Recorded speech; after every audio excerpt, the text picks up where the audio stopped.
For the rest of the month, News 8 will be honoring veterans and taking a closer look at the issues impacting them.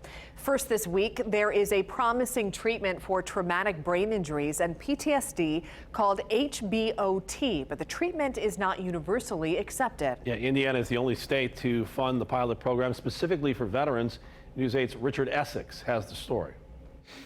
Here is Corporal Chuck Lee. When this picture was taken, he was pretty fresh out of basic training, and he was just getting his feet on the ground with the 82nd Airborne. Lee spent 9 years in the Army, and if he had his way, he'd still be in uniform. If you asked me if I'd do it all over again, I'd be the first one on the plane.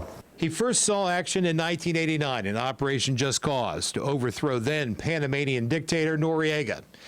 The 82nd Airborne got the call again for the Gulf War. After 9 years of combat, jumping out of planes and exposure to chemicals, he came back to Indiana, a much different man.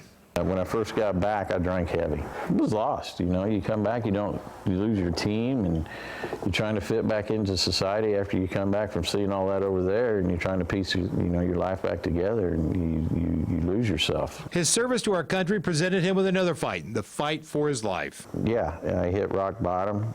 Got stuck in behind the four walls, depression crept in, and the PTSD, and it eats you up. Yeah, the hardest part was watching my wife and my kids go through it all with me, and at the same time, I didn't realize how much they were going through. You know, I thought it was just me. His liver was failing. I had a piece of steel and I was over to go up through this shoulder here.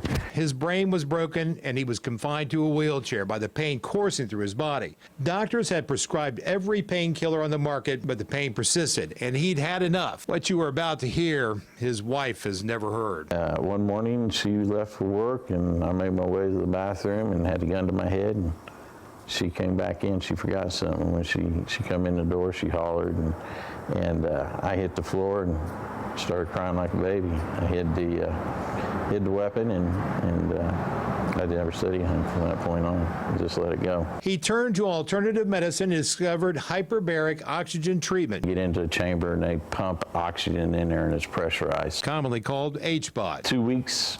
Didn't really notice a difference in the first week going through it. But I started noticing a difference the second week. For Lee, these treatments were nothing short of a miracle. I felt like I was back in high school again.